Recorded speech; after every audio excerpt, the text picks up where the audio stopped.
Tanis Clemens. Here. Mr. Cormack. Here. Mrs. Cullen. Here. Mrs. Dolan. Here. Mr. Gerhart. Here. Mr. Kraus. Mr. Rice. Here. Dr. Thompson. Here. Mrs. Walters. Here. Thank you. We will start with public comment. I will read policy. The Pembridge School Board welcomes public comment. According to policy 903, we remind everyone of the following. Public comment shall be limited to 3 minutes unless otherwise specified by the board. Participants must be recognized by the presiding officer and note their name and municipality. All statements shall be directed to the presiding officer rather than to individual board members, district employees, or members of the public. A speaker may speak once during each comment period. Please note that these sessions are designated for comments. To protect the confidentiality and privacy rights of all members of our community, the board encourages members of the public to direct any comments regarding particular individuals, such as students or district employees, privately to the superintendent or other appropriate administrators or board members, or to communicate with the board and superintendent privately by sending an email to psdschoolboard@penridge.org. Questions raised and not addressed may be followed up at a later time. So the first person on the list is Emily Smith.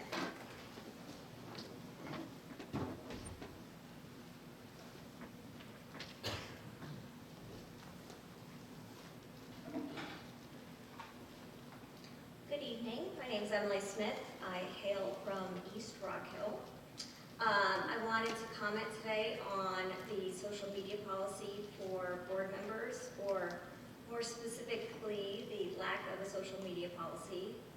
Many of us spend an exorbitant amount of time on our social media. People get their news and their school updates from Facebook and Twitter, and it's important for the school district to make sure the information presented is as accurate as possible. I often see people tagging a school board director on Facebook to elicit a response from them regarding certain school district-based issues.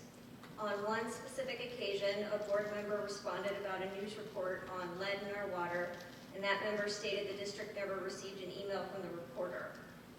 The reporter later corrected that, saying the district did receive the email, but it was unanswered. While this is not a big issue at all, it does highlight the need for the board to create a policy. And the problem would arise when the community at large assumes the comment is an official district response. I think it would be better for the district to coordinate any responses and only have district employees have access to post on official district pages. I sent a policy earlier this evening for you guys to review. It's specifically for school board members. It lets you know that, among other things, you may find that you have opened yourself up for discovery on your, like in a lawsuit or an RTK, if you use your personal accounts. And I just wanted you guys to know that it's possible this policy would protect you and not just the community members also. It's for everyone's benefit. Thank you. Thank you. The next person on the list is Christine Sessa.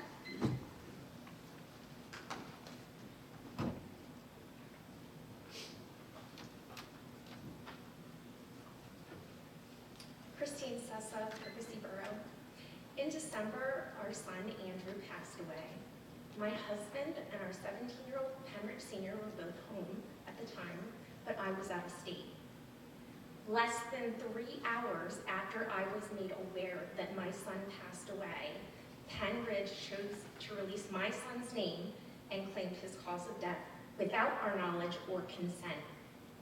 Releasing Andrew's name and an unconfirmed cause of death was irresponsible, disrespectful, and disgusting. The school's actions were unjustified, caused unnecessary pain, and was a catalyst for rumors. There was no immediate impact or concern for students. No one in this school district deserved to know before our family. Staff, students, and parents knew about our son's passing before our loved ones.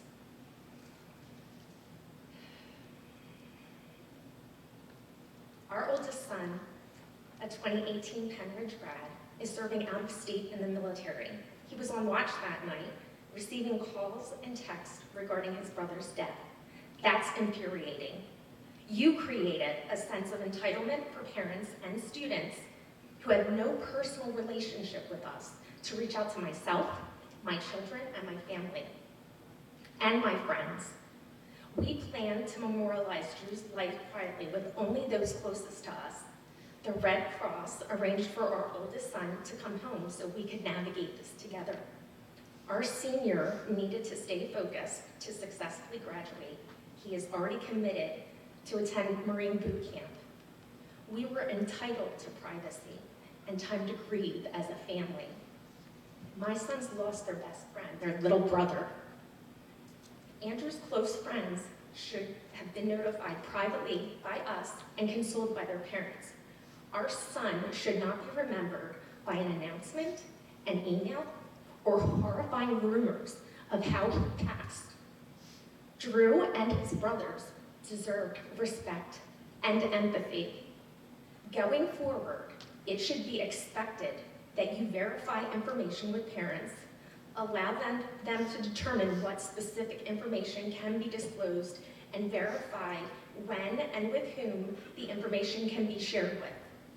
This would be common sense protocol. In our son's case, there was no reason that immediate action was required. Reflect on the impulsive conduct that took place and consider whether the person you hired is able to carry out decisions that forever impact students, parents, and employees. This school district has caused additional emotional pain and unwanted attention at a time when we needed privacy and peace. I am not here for condolences. You have had almost 2 months to acknowledge, apologize, and correct your errors, and you have chosen not to do so. As a mother, I deserve more than 3 hours to privately grieve the loss of my son when I was trying to get home to console my family. I expect you to take the necessary steps to create a policy so that Penn Ridge cannot overstep their boundaries and negatively impact another student or their loved ones if a personal tragedy occurs again.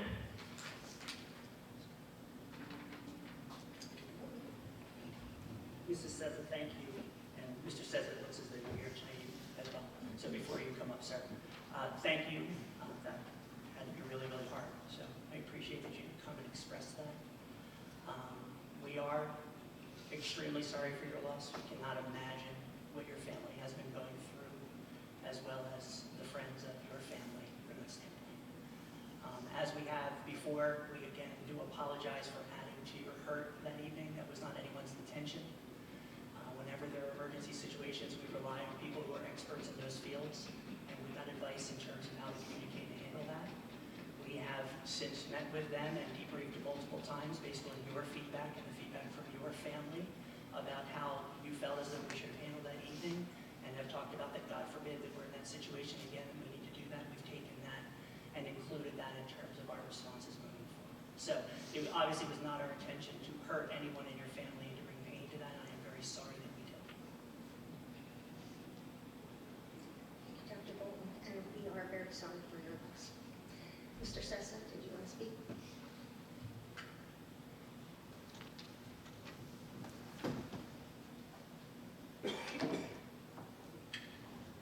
Jim Sessa from the Percy Borough. So I just want to add to what my wife said.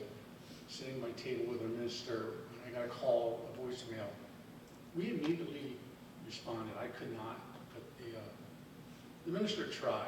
And to not get a response, it doesn't make any sense. To then hear from people that evening, it's a Sunday evening, that, yes, mistakes can be made, but this was ridiculous. Like, there's no way anybody would know. I can't, there's no excuse for how that was handled. I don't want to harp on it. You understand our point of view, but, my son Matthew has, his last year of high school to get through. Thankfully, he's at the Upper Bucks County Tech School. He was able to continue attending there. He couldn't come back here for a while. I can't thank the school enough for that. I think they did a tremendous job helping Matthew get caught up and understanding his time off, but it was unnecessary. And again, just to reiterate, we reached out immediately and said, wait, let us have some input. If Drew missed a week of school, it could have been vacation. He's missed weeks before. There's no need to cause alarm, and that was just very, very poorly handled. We cannot express how deep we were disappointed for the way that was handled. Thank you. The next name on the list is Lynn Bernini.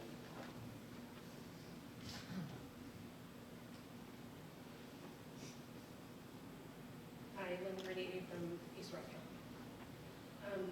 I'm here today also as a friend of the Sessa family. I've been a family friend for over 14 years. I met Christine when I was pregnant with my youngest child, and we quickly became friends. We've always been there to support each other through everything life brings. When you spend time with Jim and Christine, it is evident their pride, love, and admiration for the family they have built together. They do this in a way, not shouting from the rooftop. It's quiet. It's demonstrated through their words and their actions. They are not a family that boasts and displays their lives on social media. They are always and always have been a very private family, which is unique in this day and age. It has always been through personal conversation where I've learned about the triumphs and struggles along the way. I know this is why I've been struggling about how my family received the news of Drew's passing. I know news travels fast in the age of social media, but I firmly believe that the disclosure of Drew's death by email to the high school and subsequently the superintendent exacerbated this profoundly.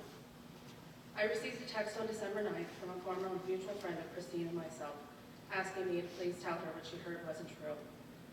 Unsure of what she was referring to, I decided to call her rather than text. Kids are all texting me. She told me that the rumor was coming from the high school and it was not true. I was in disbelief, because first, you don't want to believe it, and second, I hadn't heard from Jim or Christine. Now, Christine and I don't talk every day anymore like we did when our kids were little, but I knew she was there for me, and she knew I was there for her. And a tragedy this big, she would have wanted to tell me herself. Furthermore, because of the email and the news flying around the high school, my daughter, who goes to a private school, was informed of Drew's passing by a Penridge student. I don't know if she still would have found out this way because of social media, but I would like to think that Jim and Christine would have been able to inform my family, and we could have sat with our kids and tell them and help them deal with the news as a family. As a result of how my daughter heard, she chose not to tell me about it because she did not want me to be upset with her. Therefore, she had to deal with the shock and loss alone the rest of her school day, through cheer practice and during a 45-minute commute. A lot for a 17-year-old to handle. And that is why I'm here today. I wanted to ask the question of the board: what is the district's policy for notifying the students or Penridge community of a tragic death or any other student or family member?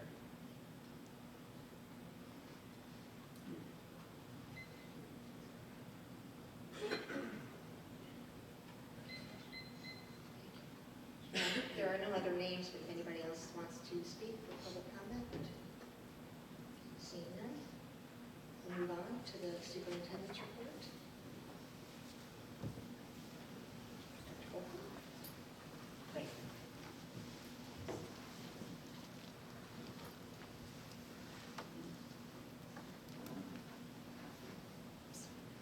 you. The first piece of the superintendent's report is to just recognize our social workers and one of our social workers in particular. We have two social workers who have both been in the district for multiple years, Mr. Joe Werner and Ms. Alicia Landgraf. Both of our social workers provide various services to students and families throughout the district, K through 12, and are both very, very valuable resources. I highlight this tonight simply because Mr. Werner was just appointed, something I consider an honor. I don't know if he will or not in terms of the amount of work that he gets, but Mr. Werner, who is one of our social workers, has recently been appointed to the Governor's Juvenile Justice Task Force, and he is the only school social worker who was chosen for that. The task force mission is to develop best practices in alignment with research and to improve outcomes for the youth across the Commonwealth. So, Joe, I just wanted to congratulate you. I wanted to thank you for your work both inside of the district as well as the work that you're going to be doing for the state of Pennsylvania. As I said in the email to you and to Dr. Cashman, they could not have chosen a better advocate for kids within the juvenile system, as well as within the high school system, as well as those students' families. So thank you very much for your work here, and congratulations. Next is a display at North Middle School. The next piece is just talk about our students reaching out to our community. Recently at North Middle School, there was a Lego display. I think the picture does it justice on the right-hand side, that was set up by Mrs. Sterling, the librarian, as well as her students. They then had seniors over from the Pine Run Memory Unit and enjoyed the display together and had a lunch.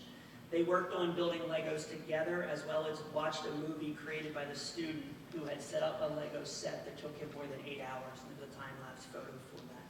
It was a wonderful celebration that afternoon for the students, the teachers, and the visitors. Next is for those of you who like to jump in cold water. The Penridge High School Unified Sports Polar Express team recently participated in a polar plunge. Our Polar Express team was, as their hashtag said, freezing for a reason, and through time they raised $4,700 for Special Olympics by participating in this plunge. Thank you to Souderton High School who hosted the event, as well as staff members Mrs. Fennell, Mrs. Fusco, Mr. Hagan, Ms. Hurley, Mrs. James, and Mr. Ware, who jumped in right after the students, some of them in costume. Next is Sellersville Elementary. The students who had a huge surprise waiting for them when they arrived to school before the holidays. Mr. Fye, who is their facility manager, has started a tradition where he sets up holiday inflatables. This year there were 37 of them that were set up along the bus loop. So as the students and the families pulled in during Spirit Week, they were up for the whole week. They were there to enjoy. We happened to be there the first morning to just watch the kids' excitement as the buses turned the corner. It was something special. Next is from the high school. A huge thank you to our Key Club students who recently stayed after school to bake and package 49 dozen chocolate chip cookies for the Cookies for Hospice program. I didn't know anything about this, so I did a little digging. Volunteers from Cookies from Hospice was here, helped the students. Then they took the cookies and delivered them to local hospices in Philadelphia, as well as some locally in Upper Bucks County. It was just wonderful to see our students choosing to give back to the community and having a good time doing it. Recently, the curriculum department visited the Upper Bucks Technical School for lunch and a tour of the many different programs offered. The Rockridge Restaurant, which if you have not partaken, you should, is a wonderful to students. It's student operated, student made. It's a full service restaurant run by the Culinary Arts program. The students plan, cook, and serve all the meals. After lunch, the group picture was able to tour the school and learn about the many programs, including carpentry, machining technologies, cosmetology, baking and pastry arts, graphic communications, and automotive technology, which were some of just the 21 programs that we were able to see that afternoon. It was a wonderful afternoon. We went up right before program planning was beginning to give people who were interacting with students just an opportunity to know what the tech school offers, so that as they were having conversations with students. And because he's here tonight, I just want to recognize, I appreciate Mr. Jeff Sweden, who is the executive director of the Upper Bucks College and Career Technical School. Just tries to attend the meetings at Palisades, Quakertown, and Penridge, so it just happens that it's his night at Penridge. So, Jeff, I just want to thank you for being here tonight, and also thank you for the time that you gave us for the holidays. Next is just an example of our teachers learning. This is a picture taken. One of our instructional coaches, Brooke Berge, is currently leading a book club on a book called Teach Like a Pirate, which discusses best practices and instructional strategies and how to hook their students. They even have an opportunity during that meeting to Skype with David Burgess, who was the author of Teach Like a Pirate. During January, students have honored Martin Luther King Jr.'s memory through service projects and lessons. These are pictures of some of the projects. Students in Mrs. Jardine's 4th grade classes listened to the story, Martin's Big Words, and then shared their dreams for their future in ways that they can show service to others. Students in Mrs. Grimm's kindergarten class talked about Martin Luther King Jr.'s impact on the world and did an activity on how we look to the world versus how we would choose to look inside. 6th graders at North Middle School participated in the 2020 Martin Luther King Day Sock Roll Challenge, where students take a pair of socks and roll it with a snack and tie it in a ribbon. Socks are chosen because it is one of the most requested items by individuals experiencing homelessness. On Martin Luther King Day, proper, Mr. Kiefer Burka, District Social Studies Supervisor, took a bus full of high school students to the Bucks County Peace Summit, which this year was held at Ben Salem High School. Students learned and participated in conversations with other students from across the country. It's these conversations, activities, and projects that are some of the reasons we are proud of our students and staff. And they were wonderful ways to honor the memory of Dr. King and the National Month of Service. Just want to announce Adult Evening School. Register now if you're looking for something to do over the next few months. The Adult Evening School is offering a variety of courses, including financial planning, various athletic groups, and home buying and selling seminars. Registration information can be found on the Penridge District website. Tomorrow is a very busy day in Penridge. The Penridge School District Sleep and School Start Time Committee has invited Dr. Jackie Kloss and Dr. Amanda Feingold-Swain to present to our students, to our staff, and to community members. They'll be holding presentations in the afternoon for all of the students 9 through 12. Then later that afternoon, they'll be meeting with high school staff, middle school staff, and elementary staff to have a question and answer session. And then tomorrow night, the entire community is invited to a presentation entitled Adolescent Sleep and School Start Times, What Do We Need to Know? That'll be in the auditorium next door between 7 and about 8:15 p.m. Dr. Kloss and Dr. Swain will review the science related to not only adverse consequences of adolescent sleep health and deprivation, but also the rationale behind the current movement to consider changing school start times. At the end of the presentation, community members will have an opportunity to ask questions regarding these topics. More information and to follow along with the Sleep and School Start Time Committee can be found on the district's website, and questions can also be submitted through that website. We hope that you can join us tomorrow evening for the great opportunity. Last January is Board Appreciation Month, and I just want an opportunity to take a moment to thank our board members.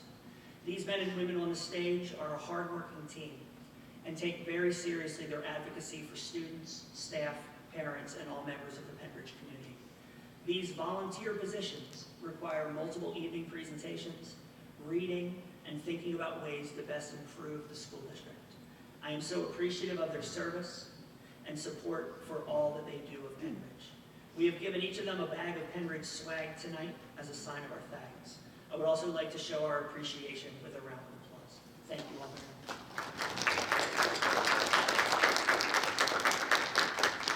The last part of the superintendent's report are donations. We did, with the month of December, have multiple donations that I would like to recognize and thank. We had 4 donations specific to lunch debt. I think there has been some publicity recently regarding lunch debt, and I think some people responded to that. Thank you to a $4,400 donation to be used towards the lunch debt within the district from Ms. Barbara Fannenstock. A donation of $1,000 to be used towards lunch debt within the Penridge School District from an anonymous source. A donation of $500 to be used towards the lunch debt at Booth Elementary School from Mrs. Stephanie and Miss Mary Ortiz. And a donation of $80 to be used towards lunch debt within the Penridge School District from an anonymous source. We appreciate all of those individuals for providing donations that will go to help our students and their lunch debt over the course of the school year. And finally, a donation of $500 from Mr. Gary Schiff, who has donated 2 Dash robots and 5 Osmo bases for iPads at Bedminster Elementary School. So again, thank you, Mr. Gary Schiff, and to our other 4 donations. I'd like to now ask Ben if he would provide the student liaison report. Thanks, Ben.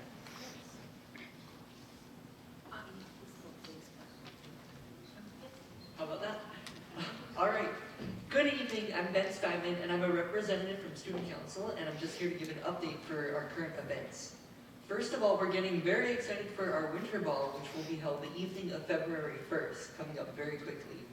I can attest that our 2 chairs for this event have worked so hard over the past couple months to put this dance together, and I think I speak for everyone in Student Council when I say that we're thrilled too.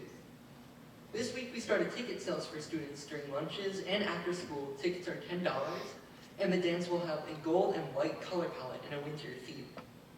It's always a pleasure to help set up these events that the student body enjoys year after year. In addition, Student Council members are continuing to work with Unified, a school Special Olympics program. We're preparing for a home bocce meet set for February 11th. Bocce is a new addition to the Unified Sports program at Penridge, and this is the first bocce meet Penridge will be hosting. The meet is against Upper Perk, and we are so excited. In the past couple weeks, Unified was able to attend their first away game for Bocce at Souderton, where they won. Unified athletes also had the opportunity to serve as honorary captains at Pembridge basketball game last week. In March, Unified and Student Council will be promoting a Spirit Week for school-wide inclusion. It's a part of a nationwide Spread the Word inclusion campaign. We can't wait to see the turnout for our winter ball and the support for our Unified team. Thank you. Thank you, Ben.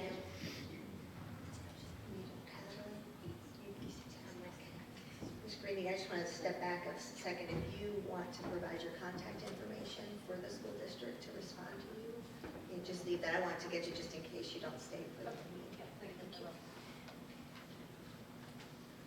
Okay. We don't have a report from the tech school tonight, but I would like to thank Dr. Bolton and the tech school students who provided a delicious dinner for us beforehand. They showcased their talents for us, and it was lovely. The next item is the approval of the consent calendar. I will make a motion to approve the consent calendar, items A through I. Second. Seconded by Mrs. Thompson. All those in favor? Aye. Opposed? Okay, motion carries 8-0. And then the next up is our Activities Committee report. Mrs. Walters. Thank you. At our January 6th meeting, we discussed the 2021 district calendar. So I would like to make a motion for approval of the 2021 calendar. Second. Moved by Lisa Walters, seconded by Mrs. Thompson. Is there any discussion on the calendar? I just want to clarify one piece of the calendar because we often get questions as to how we decide whether we start before or after Labor Day, because people tend to think they either want to always do one or always do the other. We do have a school board policy that dictates when the first day of school is based on when Labor Day falls. So if Labor Day is early, and early is defined as the 1st through the 4th, then school starts after Labor Day. If Labor Day is late, and that's defined as the 5th through the 7th, then we begin before Labor Day. Next year, Labor Day is September 7th, is as late as it can be. And so that is why the calendar proposes starting school the Monday prior to Labor Day. So there are 4 days that week and then a 4-day weekend before Labor Day. Is there any other discussion? All those in favor of approving the calendar, signify by saying aye. Aye. Opposed? Nay. Okay. Motion passes 7-1.